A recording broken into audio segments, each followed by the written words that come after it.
Hello everyone and welcome back to DCM, Doritos Connections, and Mountain Dew, your favorite local video game talk show. I am your host, Howard. I'm your co-host, David. And let's start off with our first segment! Hey!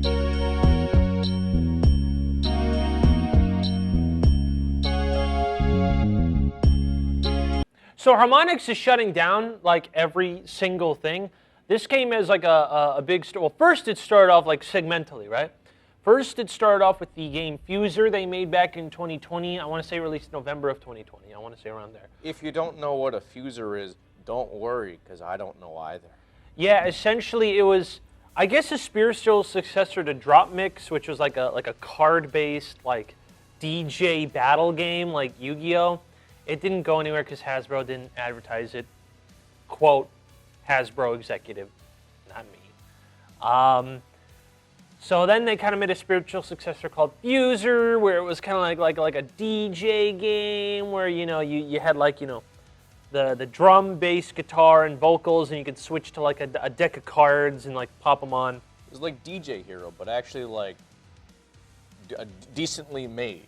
Yeah, it was like DJ Hero, but instead of like arcade style game, it was literally like DJ stuff, right? Like, it was very complex. So really, inopportune timing, someone say. So that is getting delisted, and they're all getting server shutdowns.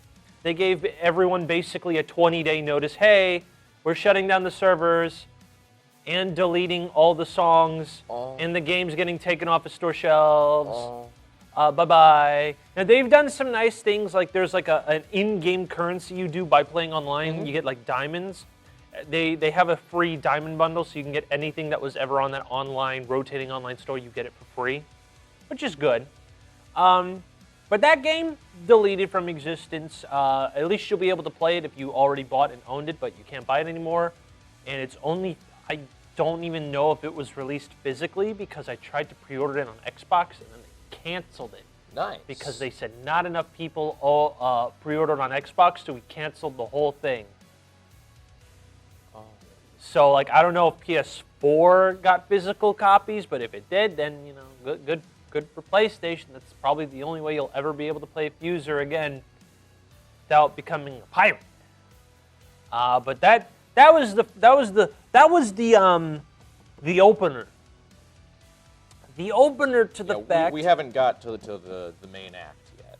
The headliner, as you will. The headliner, which is Harmonix, is basically shutting down all of their online servers for every game they've ever made. So that means all the old rock bands, all the, I don't know if Amplitude, but might have been Amplitude on the list, all their VR games. Like, basically, I just saw a list of like 12 to 15 games that are just closing down everything, including Rock Band Blitz, which, from what I can tell, the game has been being problematic to even open the game. Oh. And if once they shut down the servers, I don't think you can play the game anymore. Oh. Even offline? Yeah. Oh. It's an online DRM game. Oh. Yep. You know how much we love those. This is sarcastic if you can't tell. And I know the people at Harmonix, they're always open. They're like, yeah, we genuinely cannot fix anything because the code is so old and blah, blah, blah, etc.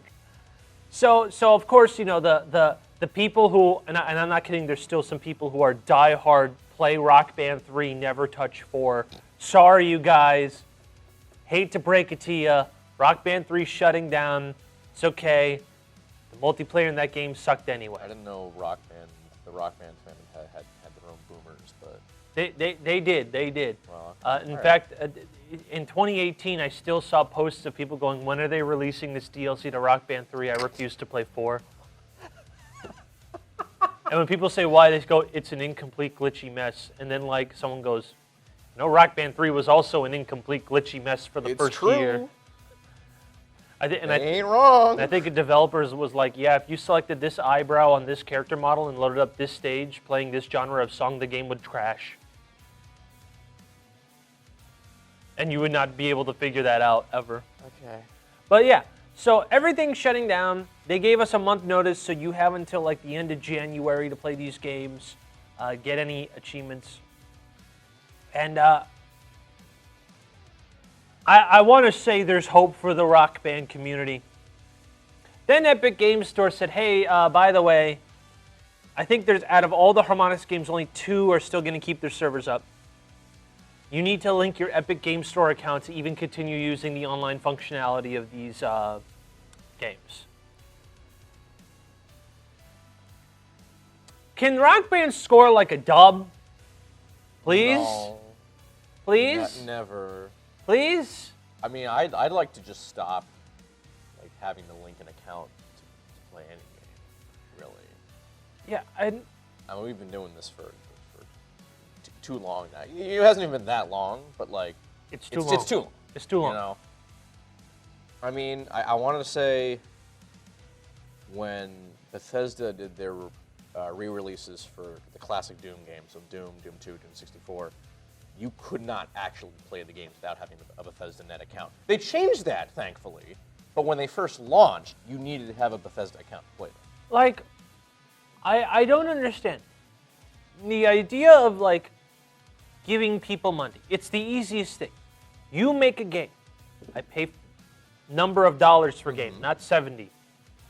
And then I should be able to play it. But it's like, you want to... It's like I go to GameStop, I buy the game, they ask me if I want to sign up for a power-up rewards card. I go, no. I put the game in my Xbox, and Xbox says, no, you have to put up the power-up rewards membership info, and sorry, you can't play the game on that. It's like, I know that Rock Band is not going to be that bad. It's like online functionality. But like, Rock Band 4 isn't on PC. They're not porting it to PC. The PC port had a failed Kickstarter. Why do I need to link my Epic Games Store account to a console game that came out in 2016? 2016, before the Epic Games Store was a thing. And they want me to put my user info in? That's pretty, no, dude, you guys are whining. Just put it in. Just put the account info in. Shut up! It's like, what do they need the account info for? Like, what? Am I going to get something out of it? Probably not. And like... I mean, sometimes they'll do, like, you know, cosmetics for some games if you put it in. But, like, that should be... First of all, that should be optional. Yep. Second off, what the hell do I need cosmetics for? What on earth do I need cosmetics for some game I'm probably not even going to play? Like, oh, you can get Rock Band stuff in Fortnite. I don't care! I don't play Fortnite! But they put in My Hero Academia and... Alright, fair enough. Never mind then. But yeah. You convinced me. But yeah, no, lots of bad news. So then you can just hope.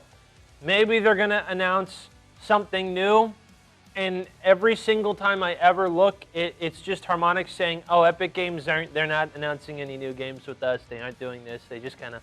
Which, I mean, I'm just going to figure at this point, they only bought Harmonix because they have, I think, the copyright to any like music genre type of game that takes place in an open space. They have the copyright for it. Jesus. So I would not be surprised if Epic Games is just gonna do their own rhythm game.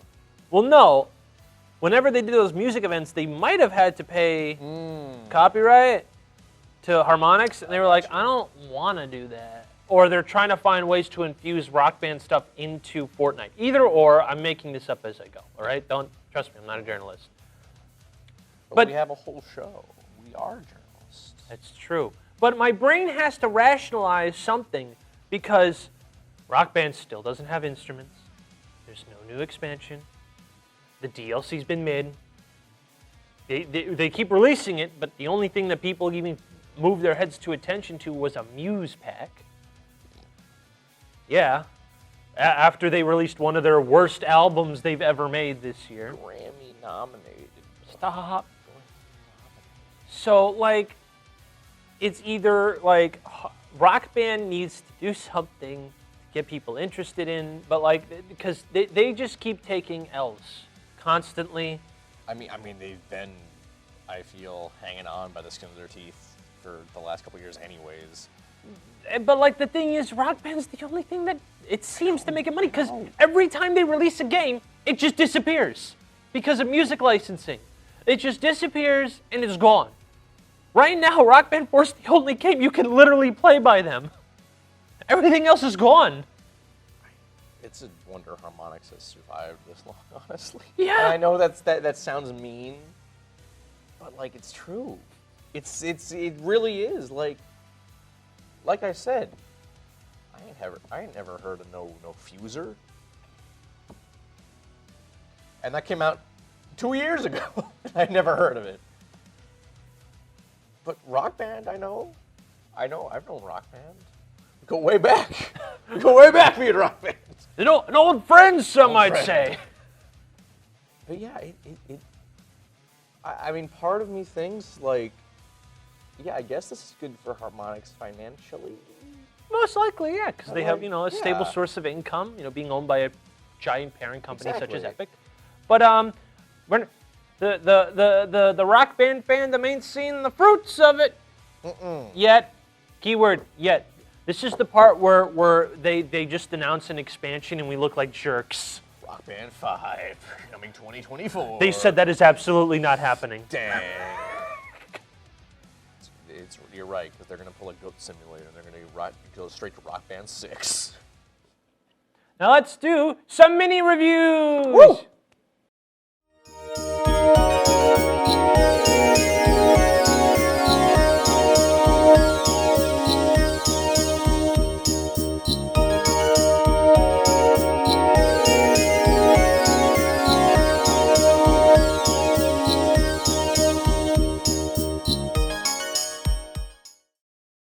All right, well, I've been playing God of War Ragnarok. Now, I know. It's a good game. You know it's a good game. Everyone with half a brain knows it's a good game. So instead of going for the Oscar bait, I'm gonna review some real auteur stuff. Sonic Frontiers, baby! Sonic Frontiers is the latest mainline Sonic the Hedgehog game and the first that brings with it a radical new change in gameplay style by putting Sonic in an open world setting and also introducing a full-fledged combat system. Finally, years of fan-made projects doing this exact thing has come to fruition. So how does it stack up? Mostly good.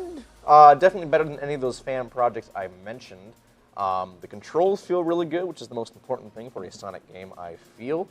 And the combat system, while it takes a little bit of getting used to, is also pretty dang satisfying. But unfortunately, the locations in the game, they feel a little lifeless at times. And part of that is admittedly by design, because they're supposed to feel lifeless. They're supposed to be abandoned ancient ruins on all that. But because of that, it ends up kind of feeling a lot like those fan-made projects in that they feel more like proof of concepts more than anything. And it really doesn't help that the core gameplay loop of Frontiers kind of just revolves around going around the islands, collecting memory tokens so you can save your friends, which in itself is just go find a little path or challenge to do, get the memory tokens, rinse and repeat. You do still have to clear stages so you can get the Chaos Emeralds to do the main boss fights, but it really feels like an afterthought because the stages are so short, To get an S rank, it's like less than a minute.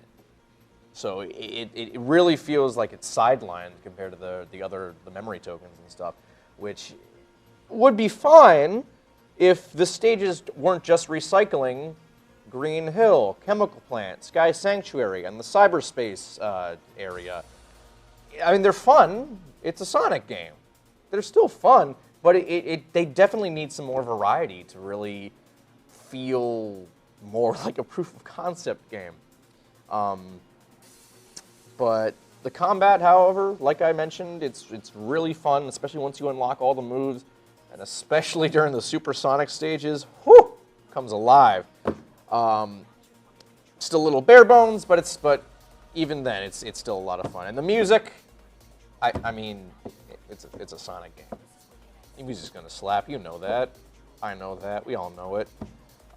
That being said, I'm gonna give Sonic Frontiers a 7 out of 10. All right. So what have I been playing? I've been playing a very critically nominated game called Firewatch, developed by Campo Santa Studios, which I remembered this in 2016 when it released, and people said this was the future of all storytelling in video games, and it was leaving on Game Pass this month. So I played it now, finally, for the first time. So what do I think? All right, so this is important because that's why you're watching the video, okay? So Firewatch is a game in which follows a character called Henry, and we get a backstory of his life, and it's kind of tragic. It's about how he has a nice, fulfilling life with his wife, and you kind of can pick some choices and such. And it's about, it gives you prompts like, hey, you walk your dog, such and such. You're both too scared to have kids because it might ruin your careers and paths in life. And then tragedy strikes. Turns out your wife gets dementia. So in order to run away from the problem and to forget the pain, while she's in a hospital, Henry takes a job over the summer as a fire watcher to stomp out fires in Yosemite National Park. And I think that this is like the 70s or 80s or whatever. Now, narrative-wise, it's great. Basically, you go around and you stomp out fires, yada, yada, yada, et cetera, et cetera, et cetera. But the gameplay is a walking sim.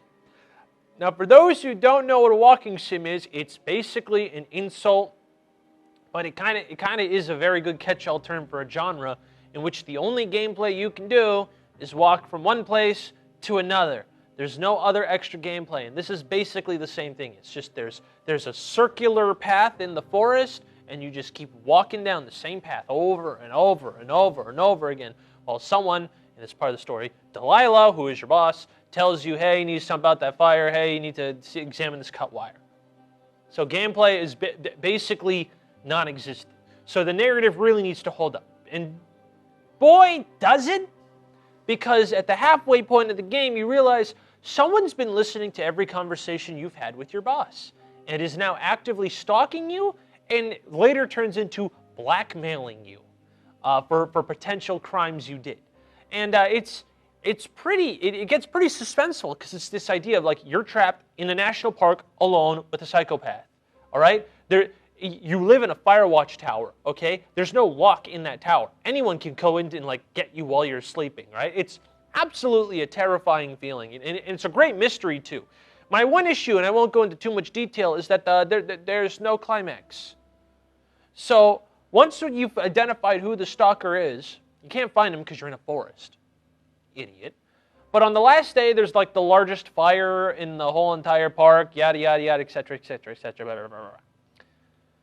So what do? Well, you don't put out the fire, you just kind of run away, and as you're running away, you find like a videotape of which the guy who's stalking you, blackmailing you, and potentially trying to kill you, basically said, I got spooked when you found out who I was, but I'm going deeper in the forest, sorry, bye, leave me alone. And then you just go on a helicopter and leave, and that's the end of the game. Like, everything was like an 8 out of 10 to a 10 out of 10 until the last 10 minutes of the game, in which it goes, my bad, it's just a prank, bro, and then he leaves. And when you have a walking sim, the only thing you have is a narrative and immersion, and once that's broken, once you just fail at any singular point, it just ruins the whole experience. It's still solid, it's still worth the play, but my God, does that anticlimactic bit at the end just ruin it, all right? I'm feeling like giving a Firewatch a 6 out of 10. I highly recommend playing it just once when it's like, on sale.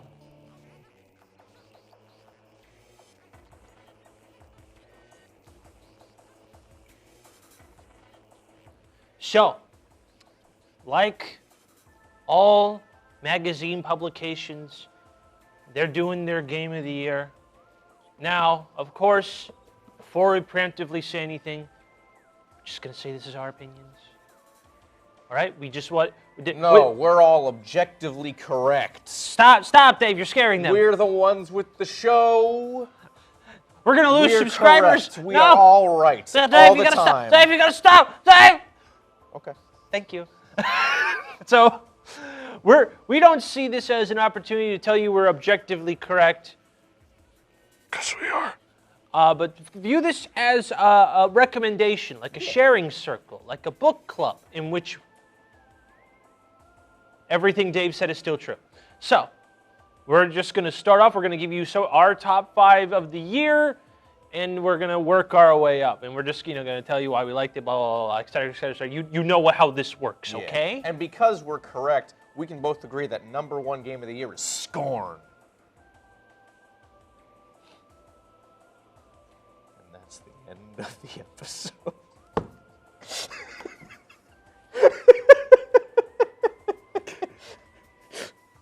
That's all anyone needs to hear.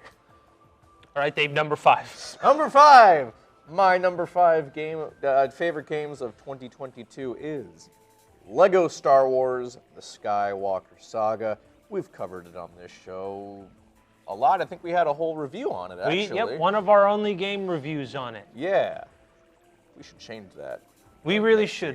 We should have actual full reviews. Well, maybe next time you should play more games. Maybe you should. You play more than me, so I have no other say. Yeah, that's what I thought. But yes, Lego Star Wars. I'm a big Star Wars fan. It's a nice family-friendly version. It's not that the actual movies are not family-friendly. They are. But this is one you can play, and there's Legos, and there's funny jokes and memes. Yeah. Yeah. It's solid. It's good. It's a lot of fun. I really, they were really talking in the development cycle. They were really hyping up how the exploration in the game, and honestly, they knocked it out of the park. Oh yeah, it was great. I'm still like blown away by the exploration in that game. It's incredible. But yeah, Lego Star Wars number 5. Howard's number 5. Let's go. Howard's number 5. Kirby and the Forgotten Lands. We have our cute little pink puff ball going to find some weird locations like, this weird desert, weird space deserts, fighting God, exploring Brooklyn of all places. It's great. I love the little guy's transition to 3D. Reminds me a lot of Kirby 64. Every Kirby game is basically tight, so it's a safe pick, right? It's a safe pick. One of my first Switch games I actually did buy day one, because I just got one, and God, was it so much fun. Because it's a Kirby game. It's self-evident. If you don't have Kirby and the Forgotten Lands in your top 10 and you played it, no friend of mine. Number 4 for me. We're talking Metal Hellsinger. Now, as you all know, I love a good shooter game. You do? I do. I like a Doom every now and then. I like a Quake. I never would have guessed it. I like what's a shooter? Rage? I was expecting that to go, but I love shooters. Metal Hellsinger. Here. I love shooters and I love rhythm games. And Metal Hellsinger, they're like that. Yeah. That's their whole mission statement. It's a shooter where you have to play to the beat of a song. And dang, if they didn't go all out on the music. You guys know we nominated that for our best OST in the DC Emmys Awards show. Go check that out right now. Yeah, it's out. Yeah. Nerd. Because they got like full on established artists to play on these tracks. Yeah. You got, off the top of my head, singer of Refuse, singer of Dark Tranquility, singer of Ginger, singer of Trivium, System of a Down, the second singer of Arch Enemy, Alyssa White. It's Lose, whatever. I don't know. And I feel like there's one more we're missing that's really big. But yeah, it's star-studded. Yeah, and it's good. It is admittedly a little. It takes a bit getting used to because any other shooter you can just spray and pray exactly, but with Metal Hellsinger you gotta be a little conservative. You gotta bum bum bum bum or bum bum depending on what weapon you're using because they got reload times and those are the ones that really kind of threw me off. I'm like, oh, I gotta wait. I can't just. I gotta. So that took a little getting used to, but it's still a lot of fun. And once you get a hang of that combat, it is supremely satisfying. Only thing I really don't like about it is that the boss fights kind of they're not that great. I mean, they pretty much reuse the same fight over and over again, and the same song over and over again, which is a little disappointing.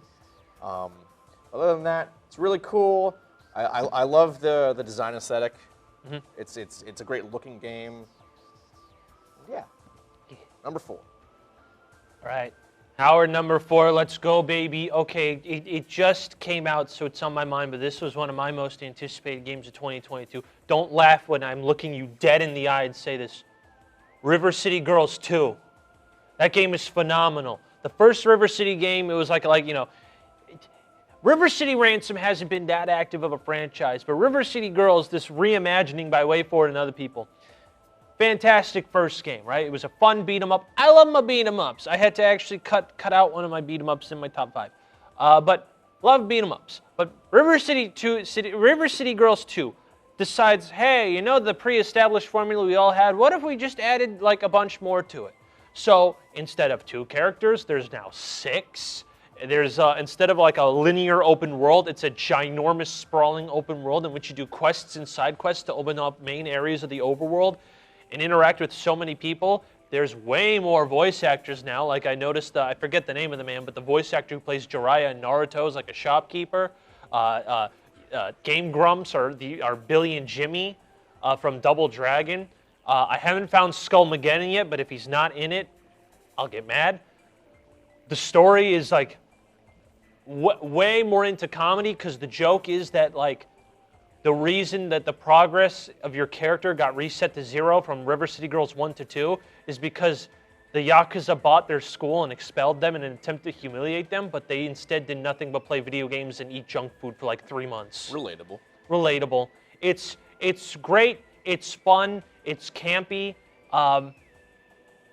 Honestly, it satisfies all my needs, you know? And of course, they got, I think her name is Megan McDuff to do the soundtrack again, and her music was so good from the first game.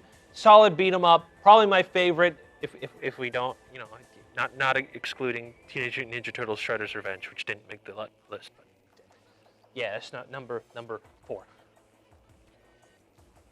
Number 3. This is 6. 3. Gotta give it to Gigabash. I mean, people have been clamoring for, you know, remakes of the Pipeworks Godzilla trilogy, which is all fine and good. Straw Monster Melee, great game. Save the Earth, great game. Unleashed, not so great game because it was on the Wii and we used the terrible motion controls. That's okay. But Gigabash, and there have been spiritual successors in the past, but I feel like Gigabash is the one that's really went above and beyond, and that is not even because they just released the DLC with a bunch of Godzilla characters. Which was a good selection of Godzilla characters, by the way. Yes, Godzilla, Destroya, Kiryu, and Gigan. Good choices. Very good choices. But no, Gigabash has just really hit that kind of over the top, kind of goofy arena kaiju brawler for me, and it's probably because the art style is really great. The music is just phenomenal in that game. We should have nominated that for Best OST now that I think about it. But it got woolly. It's got woolly. It's got woolly. And if you know, you know. And admittedly, I'm not good at fighting games of any kind. Same. But there's just something about it where it's like this. The fighting in this is just really. It's pretty simple. You only got like a handful of moves that you can, if you're good enough, you can chain them together. I'm not, but it's just really satisfying when you start going to town on an enemy and just I'm actually doing pretty good. Granted, it's still a little difficult, and again, that might just be me being not good at the game, but it's just a lot of fun. Gigabash has been on my radar ever since it was announced, and I'm glad to say that it exceeded expectations, really. Howard's number 3. I play only what real men play, and I'm pretty sure this came out in 2022, or at least left early access in 2022. Power Wash Simulator. It's really not that hard to figure out what the game does. Is you power wash things to get them clean. I don't have any philosophical or actual media, criticisms. It's literally video game ASMR. Most simulator games are not that fun. This one is not only fun, but the best simulator I ever played. I absolutely adore it.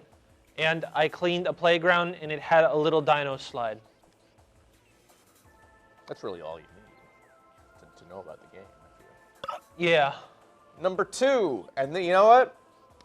I initially, this was going to be a little different, but I decided to not go with the obvious pick, so I switched 2 and 1 around, so this might become a surprise, but number 2 is God of War Ragnarok. Loser! I feel I don't have to say that much about it, because everyone and their mother has played it at this point, but No, mine. I love God of War 2018, and when they announced God of War Ragnarok, I knew it was going to be good. Bear McCreary was back, everyone was back. Different director, which kind of gave me a little, I was a little hesitant, but the last time I was worried about a new director coming in after the first game, or first anything really, was the latest Planet of the Apes trilogy. So from Rise to Dawn, and then that ended up being better. Dawn ended up being better than Rise, and funnily enough, the same thing happened here. I think Ragnarok's a lot better than 2018 in a lot of ways. The combat feels a lot tighter. The story, while it's a little longer, that's only because they didn't want to do a trilogy, they just made a longer game, which that's fine. I think the story, a lot of the characters have a lot more depth to them. If you played the game, you probably know who I'm talking about. I'm not going to get into spoilers here. And I feel like I don't know if it's because the combat's a lot tighter than the last one, but I feel like I'm playing better, which is something, because I really wasn't that great at 2018 when last I played it. But I feel I did a lot better in Ragnarok. Yeah, it's dang good. Does it deserve every single award ever? Nah, not really. But Bear McCreary definitely deserved that award. That's what I'll say. Number 2. All right, number 2. We already said it, but it's Lego Star Wars: The Skywalker Saga. Listen, I have a job. And when I come home, I want to shut my brain off and play a collectathon in which number go up equal completion. Brr, all right? And let me tell you, I spent 100 hours in that game 100%ing it. It was incredibly satisfying and tedious, but incredibly satisfying. Do you know how many podcasts I was listening to while doing that? Do you know how many albums I was listening to while doing that? It was phenomenal. Also, it's probably one of the best Lego games. Probably not the best, but it's up there. It's up there. I was kind of concerned because Lego DC Supervillains was the game before it, and that was good. But before that was Lego Marvel 2, and that one's not so good. So when they said they were reinventing everything, it'd have like open worlds. I was like, oh god, here we go. But no, it's actually fun. Finding things is fun. The collectible go up and make me brain happy. It was fun. Overall fun time. It kept me wanting to come back every single time. DLC's mid though. All right. Number 1, my game of the year. I talked about it on the show earlier. It is Faith, the Unholy Trinity. I gotta say, when I talked about this on the show a couple months ago, I'd only played Chapter 1 out of 3. Now I've completed it. I've done everything, all the endings, all the notes. I only have 1 trophy missing, and that's to go through marathon mode, so all 3 chapters back to back. No deaths, and all good endings. I can probably do 2 of those things. There's no way I'm going to be able to play that game deathless. I'm sorry, Airdorf. That's just not happening. But the good ending, like the true ending for Chapter 3, really solidified Faith as my game of the year. It's just, Chapter 3 in general. The thing is, Chapter 1 was made a couple years ago. Chapter 2 was made like a year or two after that, and then Chapter 3 just came out this year. And you can really see the progression in game development through those chapters. You know, Chapter 1 is very short, it's very to the point. Chapter 2 kind of opens up, and then Chapter 3 like just blows you out of the water with some of the puzzles and like the optional boss fights, and it's legitimately incredible. Like the elevator, everything with the elevator. No, there's no 7th floor, all that kind of stuff. That stuff's incredible. Like that was legitimately just an incredible piece of storytelling and game design, I think. And I want to say I probably would have figured that out on my own, but just because I was going for the completion, I used a guide. Shh, it's okay. You animal! I know. Hey, I've said it before.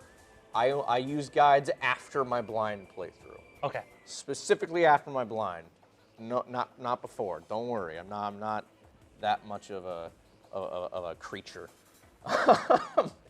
But yeah, I love it. It's despite being such a simple game, like control-wise and even visual-wise, it is still one of the more effective horror games I've played in a long time, and that's definitely due to the nature of the rotoscope cutscenes. I mean, that's like one of the coolest things I've seen in a horror game for a while is those rotoscope cutscenes. Fellas, I'm gonna be real. I hope you've been noticing a theme. Do you want another drum roll? No. Okay. Because this is a tale of a broken man.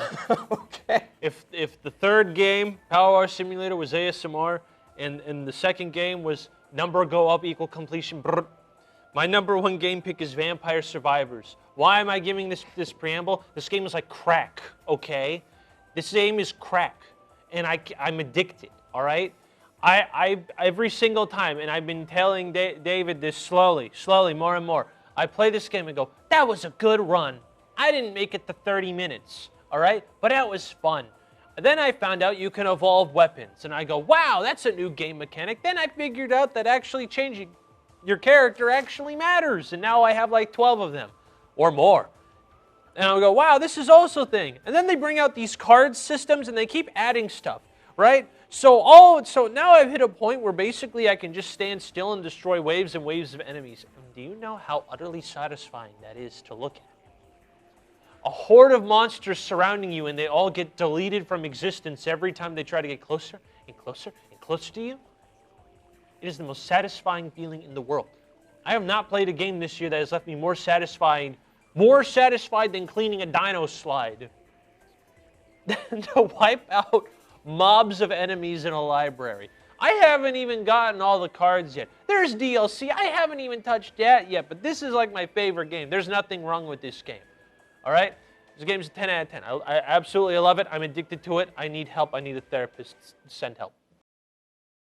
So that was our end of the year list. Why don't you tell us yours? Was it Scorn? Was your favorite game Scorn? Was it Scorn? Was it Scorn? Was it Scorn? Better be. Okay, everyone, bye. I'm Howard. Bye. See you next time. See you next year. Goodbye.